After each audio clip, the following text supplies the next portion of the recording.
Welcome to Echoes of the Damned. Echoes of the damned. Echoes of the damned. Echoes of the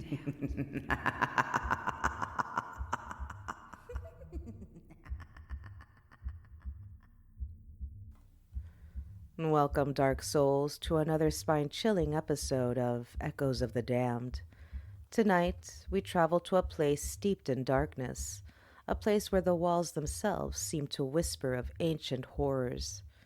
This is the story of the ancient Ram Inn, one of the most haunted places in all of England. The ancient Ram Inn in Watton-under-Edge stands as a monument to centuries of dark history and paranormal activity. Built in 1145 on a pagan burial ground, the inn has borne witness to numerous sinister events that have left an indelible mark on its walls. But beneath its creaking floors and time-worn timbers lies something far more sinister than the mere passing of centuries. Legend has it that the inn was built on the site of a pagan burial ground, its very foundation steeped in rituals and sacrifices long forgotten by time. But as we'll soon discover, those dark energies have never truly left. The first room visitors encounter when stepping into the ancient Ram Inn is known as the men's kitchen. It's here, on the site of that ancient pagan burial ground, that a ghostly presence makes itself known. Visitors often hear the disembodied cry of a baby, echoes of an unearthly sorrow that chills the bones. But the horrors don't stop there. Many who have dared to ascend the steep, narrow staircase to the upper floors have reported feeling invisible hands pushing or even throwing them upwards, as if something unseen and malevolent is eager to make its presence known. In June 1999, a photograph was taken on these very stairs. A thick white mist, the height of a person, ascending with a sinister purpose. On the first floor, however, lies the most terrifying room of all, the bishop's room. This room has seen centuries of unrest, and those who have entered often leave shaken by the oppressive atmosphere that seems to cling to the air. A medium once pushed open the door to this room, only to be flung across the corridor by an invisible force. Shadows of monks have been seen shimmering in the corners of the room, their dark robes trailing as they silently watch the living intrude on their domain. But perhaps the most terrifying tale of the bishop's room is that of a man who was murdered there. Legend has it that his head was thrust into the fire, and now his screams of agony echo through the night.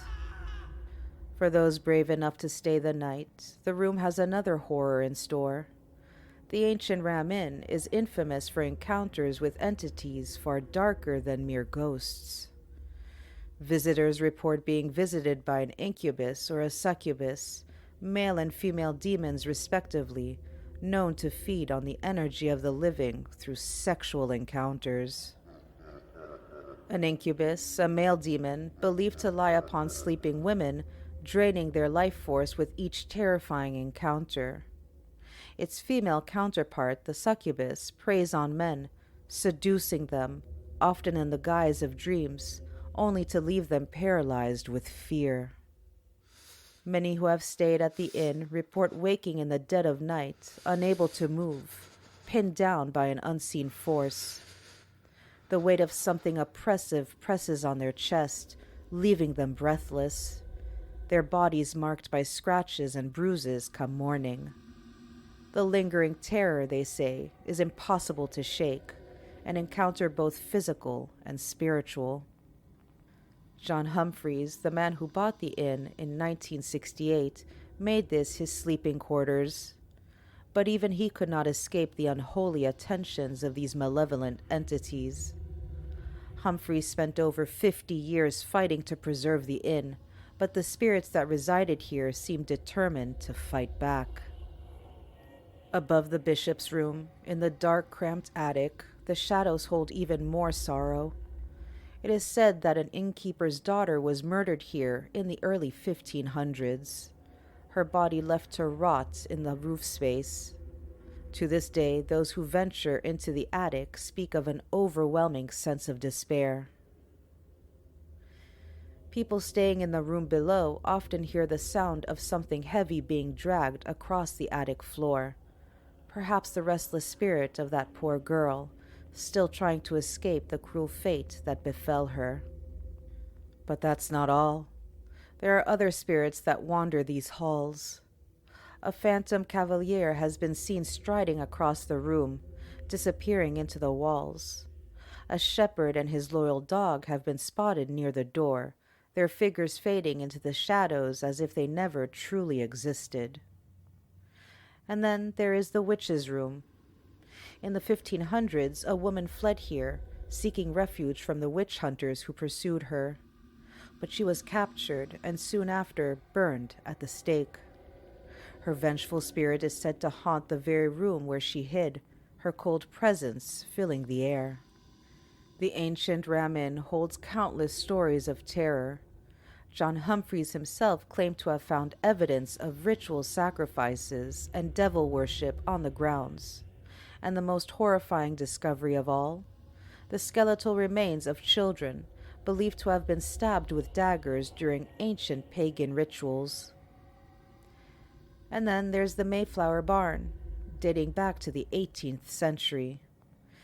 Visitors have reported encounters with a 7-foot-tall dark figure, a malevolent specter that favors women but shows violent aggression towards men. It appears as if this shadowy guardian is protecting something within the barn. But what? Even though John Humphreys passed away in 2017, his daughter Caroline now holds the keys to the inn. She has invited archaeologists to study the building's dark past, but visitors continue to come in search of something far more chilling, a glimpse into the supernatural. The inn remains open for those brave enough to step through its doors. But beware, for the spirits that linger here are not to be trifled with. The ancient Ramin is not for the faint of heart. It is a place where nightmares take root, and where the line between the living and the dead become dangerously blurred. So, dear listeners, if you ever find yourself in Watton-under-Edge, will you be brave enough to visit? Or will you, like so many before you, flee before the shadows can claim you?